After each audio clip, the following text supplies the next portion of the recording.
Welcome everybody to the first episode of Ciwi Chats. I just came up with that name like 2 hours ago. Ciwi Chats. Yes. I dig it. This is my friend Robert. Hello. Welcome to my office. We're in your office. Can we say where we are? We are at Telefonplan in Stockholm by the DreamHack office. Yes. In one of our lovely meeting rooms behind us, we have a DreamHack stage at a DreamHack Summer Festival. Oh, that's what it is. And we're just sipping some liquids out of our lovely DreamHack mugs. They're super cool. Very much so. Yeah. So I invited you, or I invited myself here. I asked you if I could come here, basically. Because you do something really cool for a living, and I want to know more about it. Yeah, sure. I mean, I'm happy to tell. What do you do for a living? So, I have done a lot of stuff since I started at this company, but my main title right now is product manager. It entails a lot of stuff when it comes to planning and hiring people and ordering stuff and executing stuff at the events and festivals. So events is like the main word here. So we try to use festival as much as possible because we believe it entails more of what we actually do at DreamHacks. We have a lot of booths at our festivals. We have a lot of music acts. We have, of course, the eSports tournaments, which we're probably most known for. But it's definitely moving closer to a full-fledged festival where we're trying to get as much content from a lot of different media routes. We're talking music, we're talking video games, we're talking booths, we're talking cosplay. There's a lot of different stuff that happens at a DreamHack festival. Basically, everything cool happens at DreamHack, right? Basically. I mean, I can work and sell for you. Yeah. Just kidding. So what would you say, like, what does an average day look like in your field?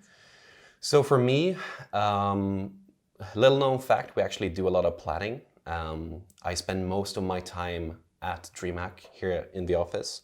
And I usually try to wake up fairly early. When I'm feeling up for it, I wake up around like 5:20 a.m. and I go to the gym before the office. Oh, I'm impressed.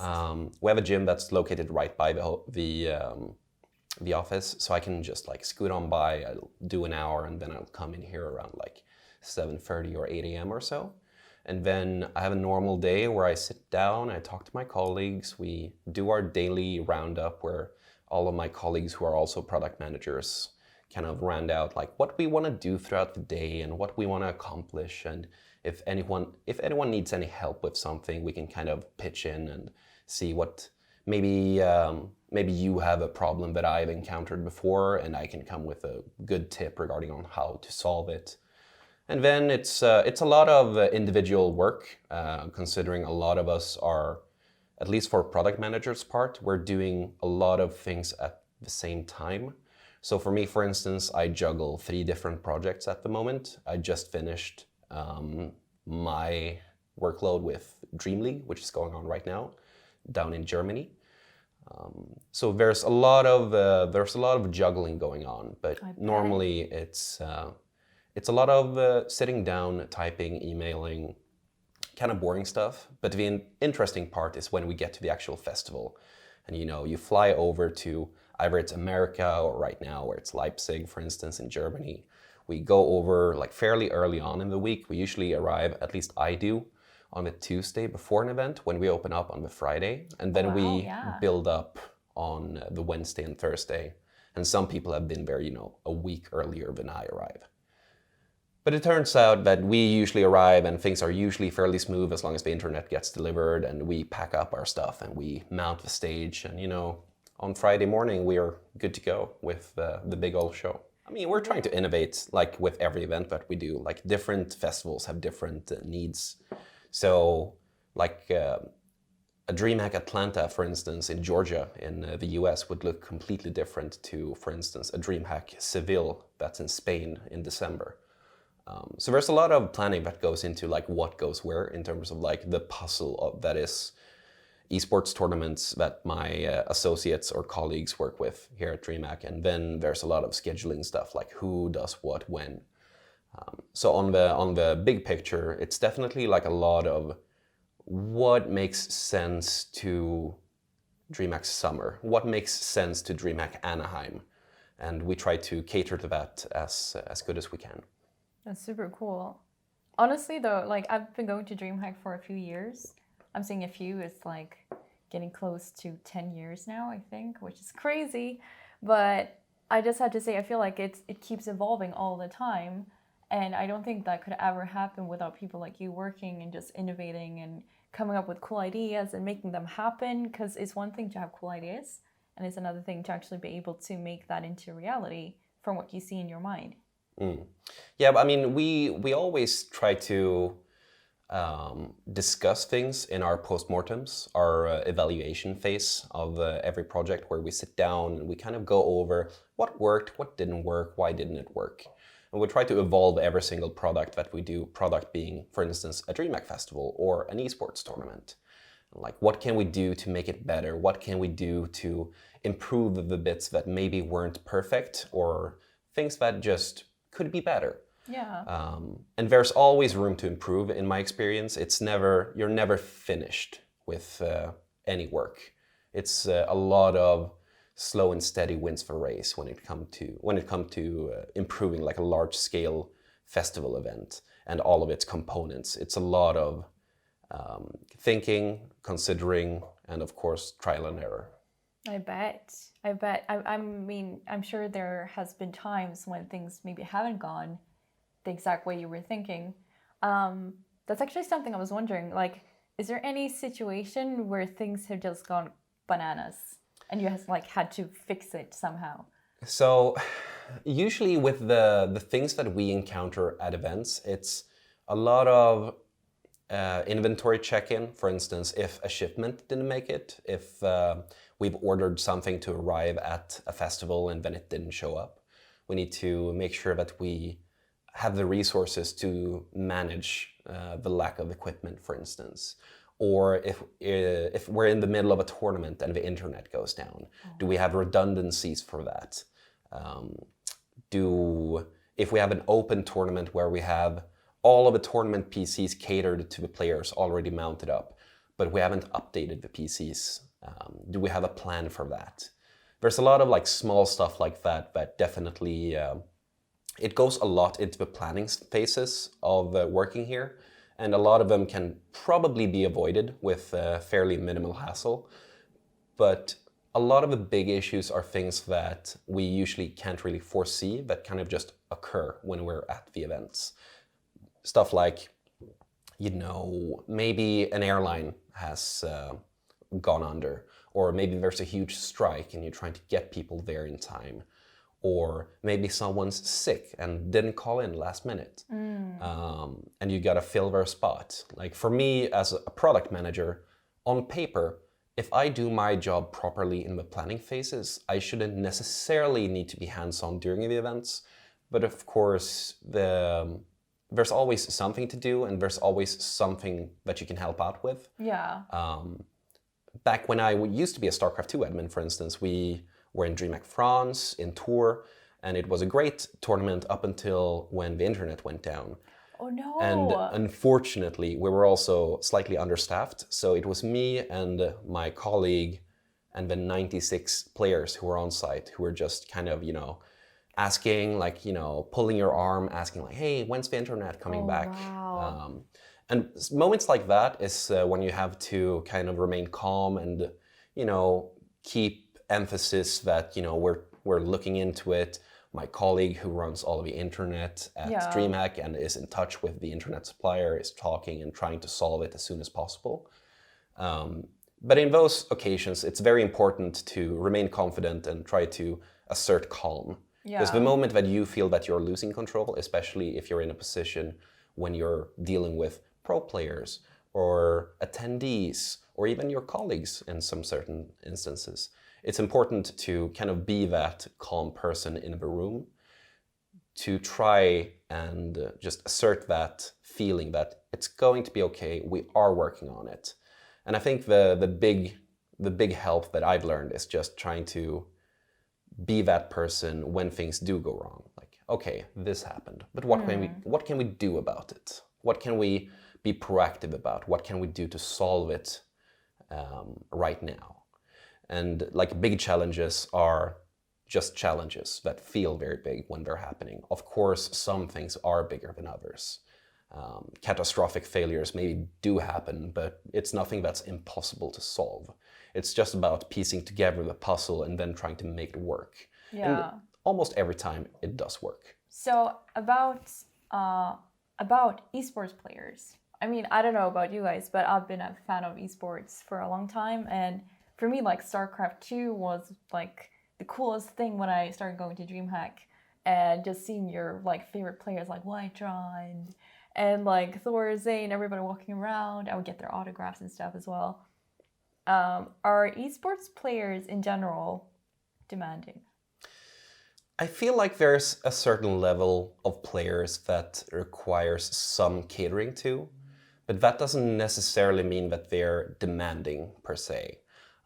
Depending on the tournament, you have a varied amount of demanding. Of course, at DreamHack, we have a lot of open tournaments that caters to new people who maybe never competed in a tournament before.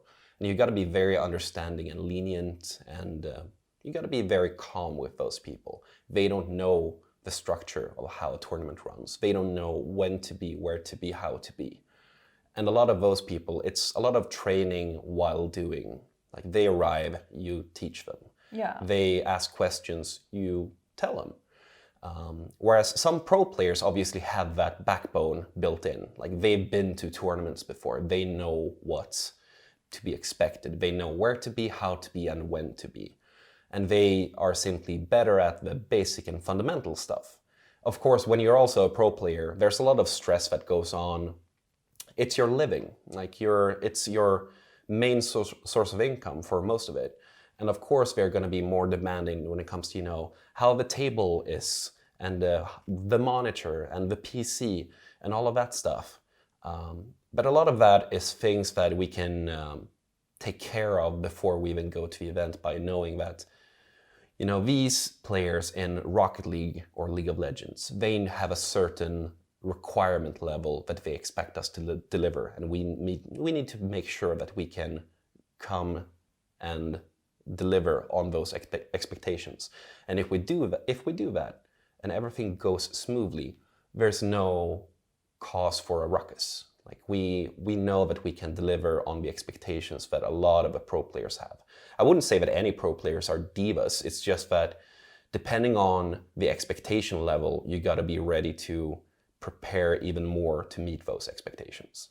Have you ever gotten a request from a player which has been like, no, we can't do that. Like, we're not going to. I mean, you have some things that can feel, I understand the request, but obviously some things are just we're not able to cater to everything. When we're at a festival, usually there's a set schedule, and we have the conference center or wherever we are for a certain amount of hours. And we have a schedule that was, communicated in advance. We have a schedule that we need to keep to because the venue and the conference center have a set opening and closing hour. We can't necessarily reschedule anyone's match in order to cater to, we want to warm up for 2 hours, or we want to go take a coffee, and stuff like that. And those are usually the requests that we have to decline. Yeah.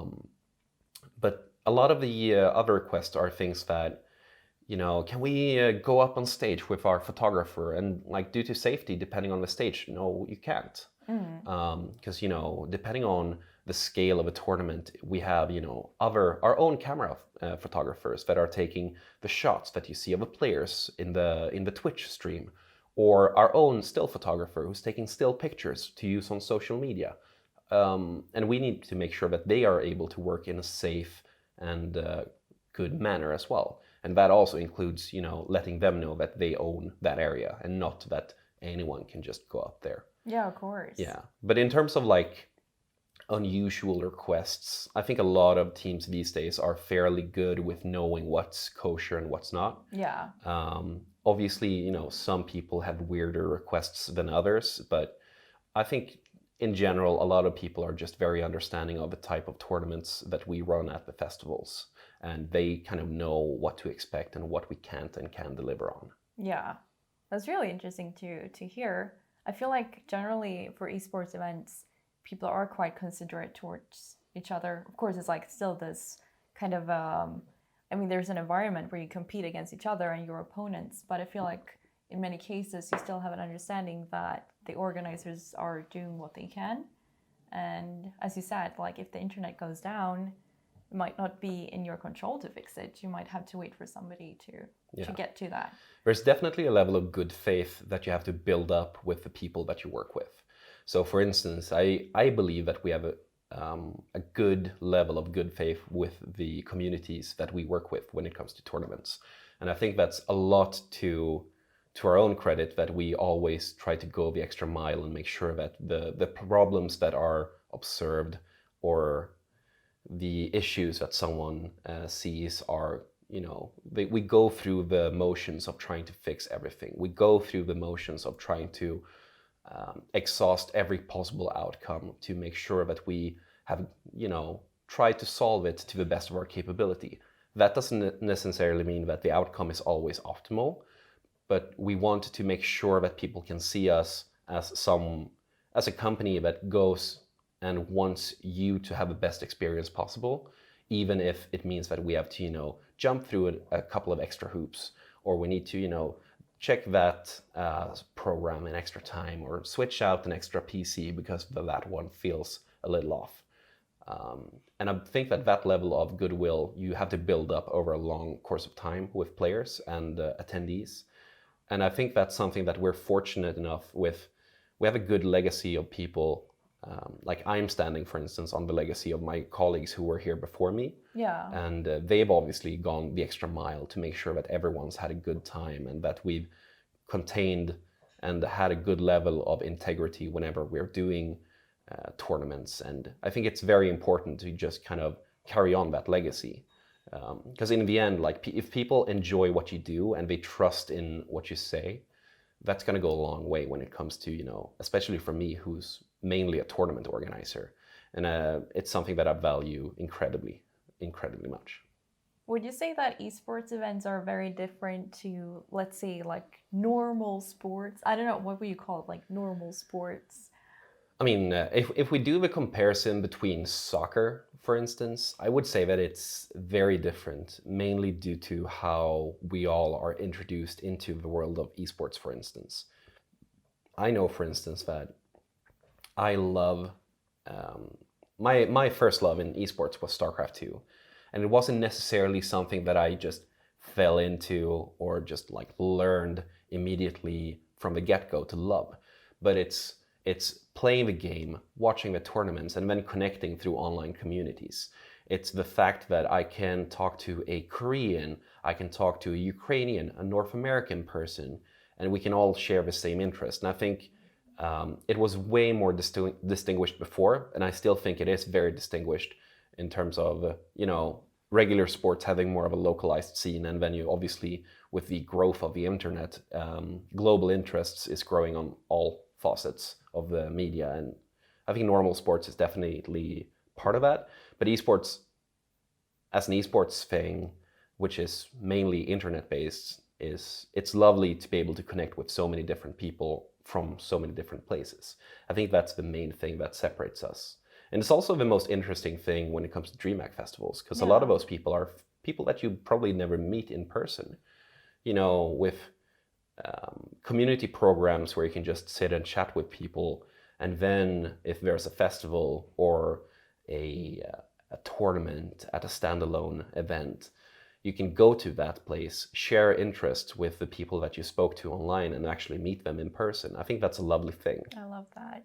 I've actually met several of my followers at DreamHack, and I feel like and other people that I've played with, and things like that. And it's such a surreal feeling because you always have an expectation of who somebody's going to be, and then you meet them for the first time and you're like, you're much taller than I thought, or like, you have a different voice than on Discord. It's I don't know.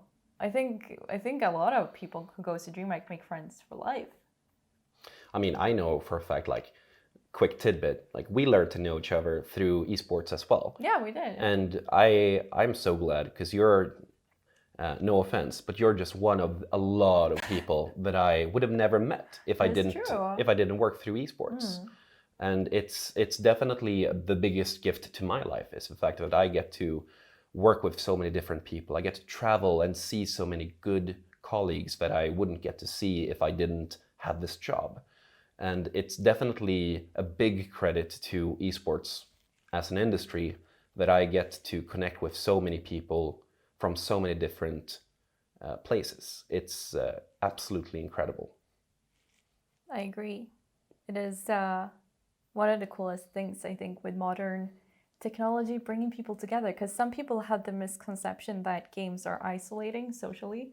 I have a lot of people I've talked to who are very concerned that their kids are like getting isolated or they lose their social abilities and that they don't go out and see people anymore or they won't know how to socialize with people in real life. And I think DreamHack is such a good proof of that. That's not true. Yeah, I mean, with anything, there's a healthy level of balance. Yeah. And I think that we've definitely come far and away from the misconception that video games is just you sitting in a room talking to a computer. And of course, there are some people that maybe let it take over. But I think it's important to have a healthy and balanced lifestyle. Like I wake up in the morning, I go to the gym in the morning, I go to work, I go home, I talk to my friends and I play some video games. And then I go to bed and I go back to work. It's very important to just make sure you have a level amount of interest where it's like, if you're still in school, make sure you go to school. Yeah. If you have a job, make sure you do your job. And I think a lot of people need to realize that a healthy balance is important for anything. It's just not video games that's a part of that, though. Like, you need to have a healthy and balanced lifestyle for anything that you get into. And video games is definitely part of that healthy balance. I agree. That's very, very well put together the way you just said it, I think. What would you say? So, top 3 tips for somebody who's never gone to DreamHack before. Ooh. So I'm obviously biased. I work with tournaments and I love tournaments. I would say go and watch one. If you have a video game and there's a DreamHack festival near you and there's a tournament for that video game, go and see that. We have a lot of different music acts that happen during the evening, usually when I'm still working. I would say go to those. We usually have a good amount of festival content that's out of my reach because I'm usually stuck in a production room doing esports stuff. I know for a fact that we have excellent merch. Stop by the merch store. My colleague makes some of the best merch. I don't have any on me, but the cups. It's part of the best things I've ever had in my closet. Okay, so music, esports, obviously tournaments. So tournaments, music, and merchandise. Yes. All right, I'm gonna wrap things up. Robert, thank you so much for joining me for the first ever Ciwi Chats. Thank you for having me. I'm so glad. And I hope that this taught some of you guys a bit more about what actually goes into organizing esports events. Thank you so much for watching, guys. Don't forget to subscribe and like the video if you enjoyed it, and I will see you in the next one. Bye! Bye!